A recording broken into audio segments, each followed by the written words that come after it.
Police സാന്നിധ്യത്തിൽ TP വധക്കേസ് പ്രതി കൊടിസുനി മദ്യപിക്കുന്നതിന്റെ ദൃശ്യങ്ങൾ റിപ്പോർട്ടറിന്. മുഹമ്മദ് ഷാഫി, ഷിനോജ് എന്നിവരും ദൃശ്യങ്ങളിലുണ്ട്. കഴിഞ്ഞ മാസം നടന്ന സംഭവത്തിൽ 3 പോലീസുകാരെ സസ്പെൻഡ് ചെയ്തിരുന്നു. അതിനിടെ കണ്ണൂർ സെൻട്രൽ ജയിലിൽ നിന്ന് വീണ്ടും മൊബൈൽ ഫോൺ കണ്ടെടുത്തു.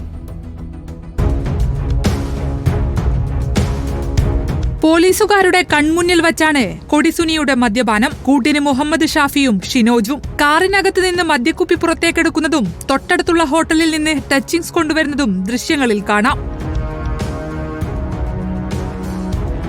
കഴിഞ്ഞ മാസം 17-നായിരുന്നു സംഭവം. മാഹി ഇരട്ട കൊലപാതക കേസിൽ വിചാരണയ്ക്കായാണ് കൊടിസുനിയെ കണ്ണൂർ സെൻട്രൽ ജയിലിൽ നിന്ന് തലശ്ശേരി കോടതിയിലേക്ക് എത്തിച്ചത്. ഉച്ചയ്ക്ക് കോടതി പിരിഞ്ഞ സമയത്തായിരുന്നു തൊട്ടടുത്തുള്ള ഹോട്ടലിന് സമീപത്ത് വെച്ചുള്ള മദ്യപാനം. സംഭവത്തിൽ 3 CPOമാരെ സസ്പെൻഡ് ചെയ്തിരുന്നു. അതിനിടെ കണ്ണൂർ സെൻട്രൽ ജയിലിൽ നിന്ന് വീണ്ടും മൊബൈൽ ഫോൺ പിടികൂടി.